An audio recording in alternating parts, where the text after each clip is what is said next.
good evening. You're watching India Ascends. I'm Gaurie, Dwivedi. The next 30 minutes, we get you stories about India's rise, India's ascent from around the world. But first up, as always, let's get you the stories that we're tracking in this episode of India Ascends. Trump tariffs kick in on the 7th of August. Ahead of that, government says that there will be minimal impact of the Trump tariff tsunami.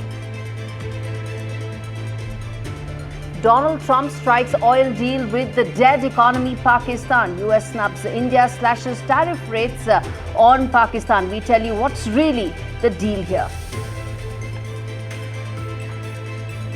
Food delivery to jet engines. Dipender Goyal dreams big. LAT Aerospace to build Make in India jet engines. We tell you how this will change the game for Indian startups. IMF upgraded India's growth rate from 6.2 to 6.4%. Not enough for leader of opposition Rahul Gandhi, who agreed with Trump's assessment of terming India a dead economy. Opposition leader echoes Trump's remark. Who will succeed former Vice President of India Jagdeep Dhankar? India will hold elections for the Vice President's post on the 9th of September.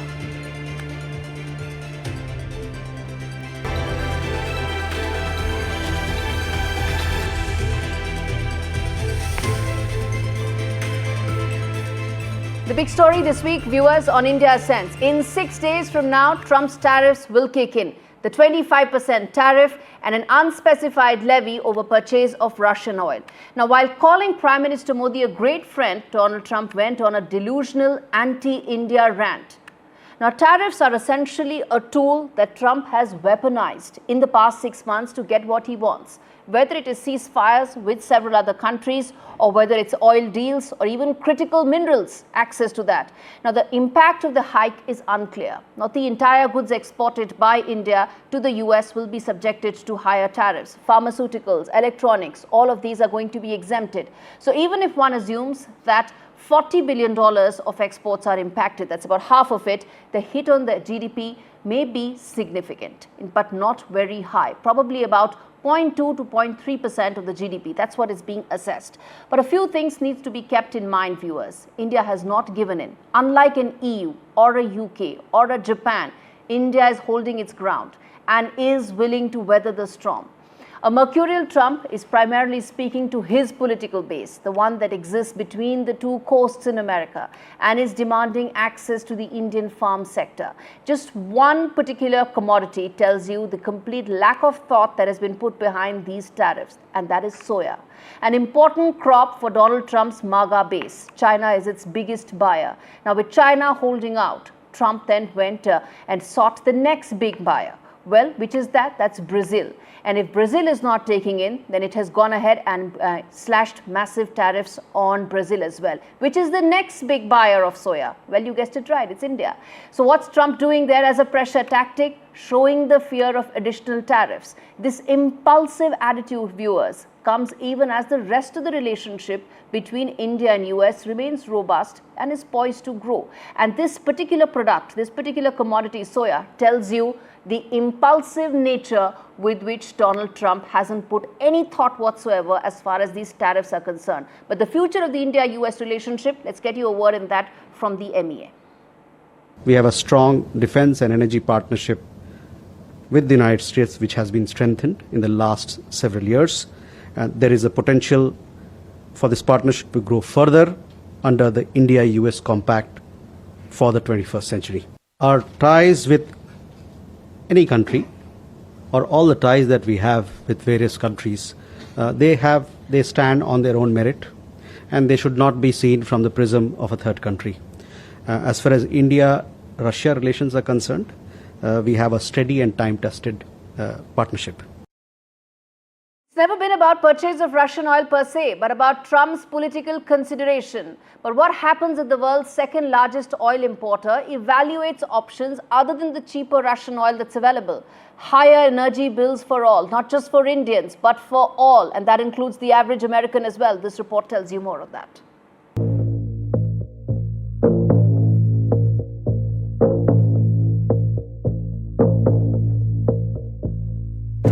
When you buy cheaper, you save. But when the tap runs dry, the price of every drop goes sky high. And if India, one of the world's biggest oil importers, is forced to turn off the Russian faucet, the whole world might feel the burn. India currently gets over a third of its oil from Russia, and it's not just any oil. It's heavily discounted, allowing India to keep pump prices in check and its fiscal math under control. But now that deal is under fire. With a new 10-day deadline for Russia to strike peace with Ukraine, Trump has turned up the heat. Countries still buying from Moscow risk facing biting secondary sanctions. And for New Delhi, that could mean oil imports jumping $8 to $10 billion and domestic fuel prices peaking by 8 to 12%. LPG, natural gas, crude oil, there are multiple sources from where they can be accessed, and there are multiple discussions going on. But India isn't losing sleep just yet. India has diversified oil imports from 27 to over 40 countries. New suppliers like Guyana, Canada and Brazil are stepping in. Still, there's a catch. If India walks away from Russian oil, the demand for alternatives will spike globally, tightening supply chains, driving up prices and creating a domino effect. Global prices may spike by $5 to $8 a barrel and gasoline could cross $4 per barrel. Who pays then? The American consumer. So here's the million-barrel question. If Trump penalizes India for buying cheap Russian oil, only to watch US voters pay more at the pump, what will Trump say then?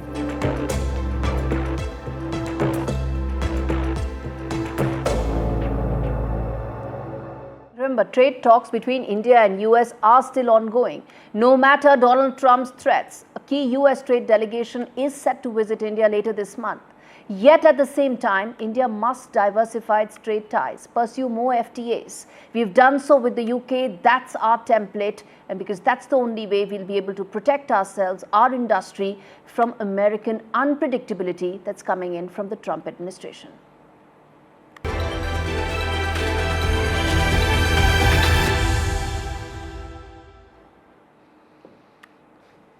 All right, viewers, let's get you an important voice to talk more about which way is the India-US trade relationship and the larger strategic relationship headed after Donald Trump's rants. And who better than Pramit Pal Chaudhary joining us for more on this. Pramit, good to have you on the show. Let me start by asking you the unusually harsh rants that have come in for Donald Trump.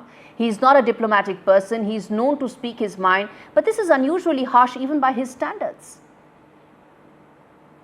So I think a couple of points to be made here. The negotiations that are stuck right now,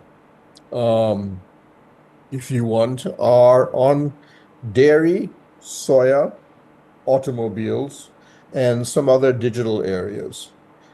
Of these, soya and dairy are politically very important for President Trump. They're also important for Prime Minister Modi.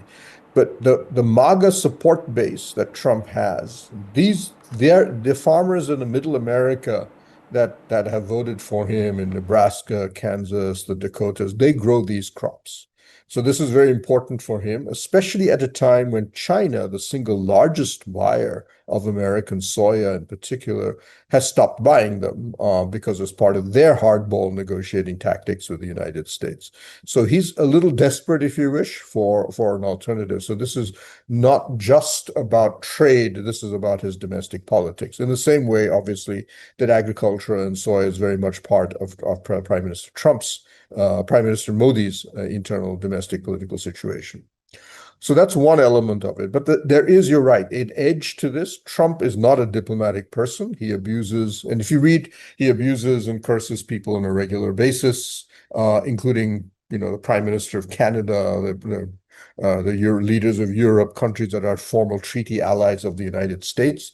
It's part of his negotiating style. If you read his book, The Art of the Deal, he always says that the game is to first get leverage on that other person. In other words, find some way to arm twist him, to get an edge on him, and then push and push and push and scream and shout and whatever. And then at the end of it, suddenly say, okay, we have a deal. And then shake hands and we all smiles and then move on to the next deal. So that's part of his negotiating style. It's one that a real estate developer, it might make sense. It, in my view, doesn't make sense with the president of the most powerful country in the world, but he is what he is. Pramit, it's one aspect to actually rant when it comes to India. But the very public embrace of Pakistan, talking about, potential oil deals with Pakistan, how does that really, change the dynamic for India, US, especially in the wake of these very public embrace of Islamabad by the US? I don't think it'll have much impact in a sense that the optics are poor, but there is no substance between the US and Pakistan. If you want to put it this way, the Trump administration kind of works in 3 or 4 different levels. There is President Trump himself, who runs, if you wish to put it politely, a highly personalized form of policy making. And it's almost whimsical depending on what he gets interested in or excited about. Second is his family. And this is very important because his family is basically about making money. And I think this is a number of countries, including Pakistan. There's a very good article in the Economic Times about this, but other newspapers have reported this, that the family has created, for example, crypto funds, which are designed, the World Liberty Fund and so on, which are effectively designed to say, donate money to the family, and we can give you access to the president. And Pakistan has put an unusually large amount of money into those type of funds. So it's a reasonably cheap way, if you wish, to win access to the Oval Office. And I think this is one of the reasons why Trump is prepared to meet people like Munir, even though Munir has very little to offer.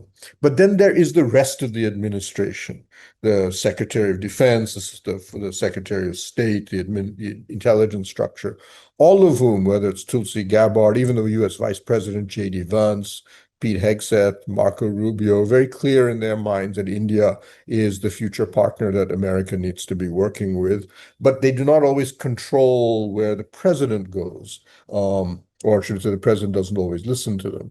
The problem for Pakistan is that these are the people who actually implement the policy, and they have no interest in Pakistan. They do not see Pakistan bringing anything to the table. Its economy is smaller than the city of Mumbai.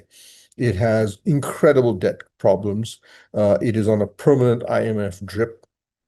It's catering one crisis to another. Everybody, even in Pakistan, is laughing at the idea that they can find oil in Pakistan. Indeed, everybody is, and so are we right here, and we're going to decode that. But thanks so much, Pramit Pal Chaudhary, for joining us on this edition of India Sense.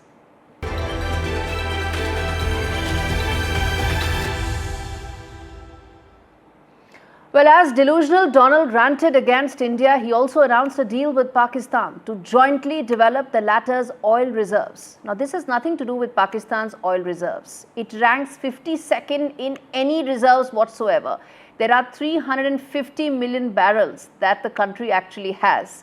It is 0.021% in terms of global oil, negligible. What Donald Trump is really trying to do here is very simple.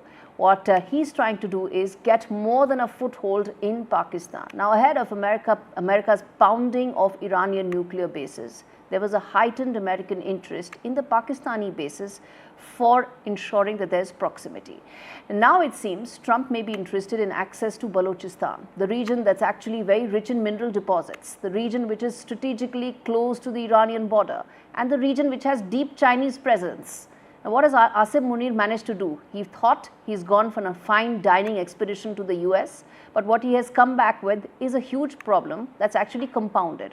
On one end, there is the Chinese who want assurance and guarantees that their investments and people in Balochistan will be protected. And on the other end, there is a huge possibility that Donald Trump may be keen to actually get a share of Balochistan's rich mineral reserves. Munir's game of strategically playing one power against the other are pretty much over. Even Donald Trump knows that Pakistan is a country that's living on bailouts. The only real dead economy in the world is the one that exists in Islamabad. There are zero prospects whatsoever of any oil. Not till $5 billion and 5 years are actually invested to even know the potential. There is no company in the world who's going to do that. So let's be very clear. This move by Donald Trump will mean yet another opportunity for the Pakistan's military to use Balochistan's natural wealth to fund terror proxies. Donald Trump's move could ignite resource wars and fuel potential insurgency amongst local Balochi population who anyway feel cheated, violated and exploited. What is really Munir gaining here? Absolutely nothing whatsoever.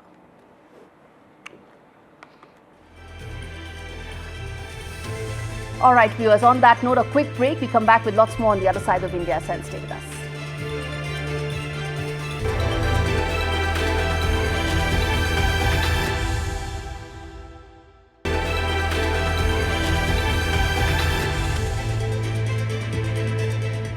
Viewers, US President Donald Trump has his eyes set on one prize alone. And that is the Nobel Peace Prize. Yet his pursuits to end the wars, whether it's in Gaza or in Ukraine, have totally failed.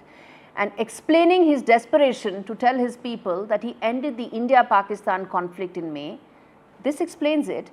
So what if it had nothing to do with the truth whatsoever? And this report tells you why Donald Trump is getting more and more frustrated with Vladimir Putin and why that is leading him to come up with the multiple rants that he is against India. I'm disappointed in President Putin. Very disappointed in him.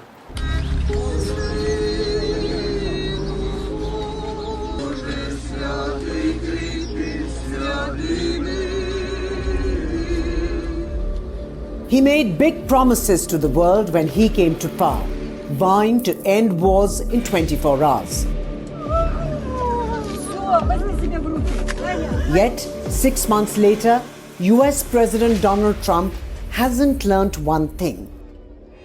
Using personal relationships as leverage can only get you so far.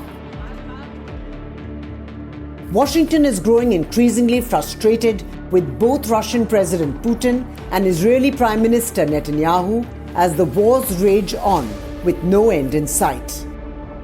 President Donald Trump hasn't found his recent phone calls with the war-entangled leaders encouraging, expressing his disappointment publicly, issuing repeated ultimatums, none of which seem to be working.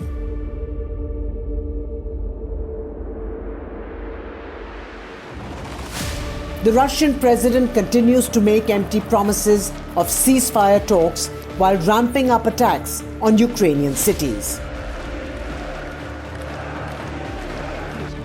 Meanwhile, Israel's strikes in Syria were already testing the White House's patience. Add to it images of starving children in Gaza and mounting international pressure, with France, UK and Canada pledging to recognize the Palestinian state, added to Trump's woes. Next time you speak to Netanyahu, what will you ask him to do? Well, I'm going to say, look, we're giving money and we're giving food, but we're over here and we're over in the United States, and I think I can speak for the Prime Minister. We're giving money and things. He's got to sort of like run it. Well, I want them to make sure they get the food. I want to make sure they get the food, every ounce of food. I think you want the same thing. Even this one time, North Korean pen pal Kim Jong-un seems to be unresponsive to Trump's friendly overtures. The cracks are showing in Trump's uniquely personal approach to foreign policy. The peace deals Trump once promised that he hoped might win him a Nobel Prize remain elusive and out of reach.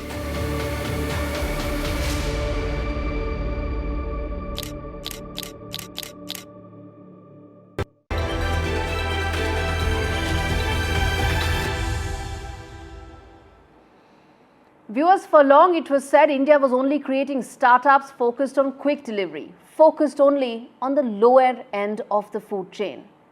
Well, as if on cue, Zomato's Dipender Goyal has announced big, bold ambitions to build the future of mass aviation, low cost and accessible. And launching a new startup in the aerospace is LAT Aerospace. Gaurie aims to build India's first gas turbine engine from scratch. Well, the goal here is to manufacture lightweight, efficient and flight-ready equipment made in India, making flying as easy as taking a bus. Gas turbines are mainly used in aviation, where they supply the propulsion power for jet engines. LAT Aerospace plans to power short-haul regional aircraft, challenging India's historic limitations in this space. Now, if Zomato is successful in this transition, then it offers huge insights into how startups that begin on the quote-unquote 10-minute food delivery model finally move on to innovation, research and development and higher end of technology. And yes, towards indigenous manufacturing. India has a very deep and robust startup ecosystem, but the landscape has been focused on the lower end of the quick delivery model. In fact, Commerce Minister Piyush Goyal had lamented that there are just about 1,000 startups that actually exist in deep state. The Dipinder Goyal's transition will hopefully satisfy Piyush Goyal and the hunger that India has to be able to move up the technology value chain.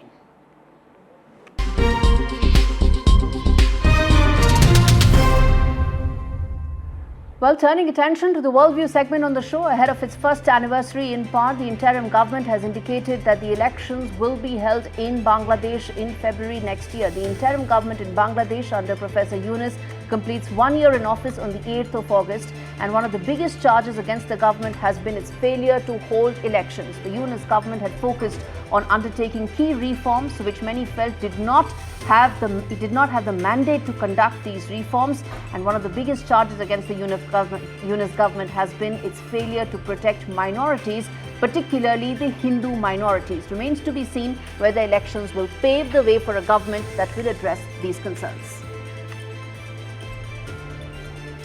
On to Myanmar, where after 4 long years, Myanmar's military government is all set to hold elections in December this year, a move with major ramifications for India's neighborhood. Since 2021, Myanmar has been in chaos, entrenched in a civil war since the coup against Aung San Suu Kyi's elected civilian government. While the polls are unlikely to change the status quo, with coup leader holding on to all major levers of power as acting president and chief of armed forces. It signals Myanmar's willingness to be recognized by the international sphere as a legitimate government, though it is feared this change will be cosmetic, with atrocities against civilians likely to continue. With that, it's a wrap on this edition of India Sense. Thanks so much for watching.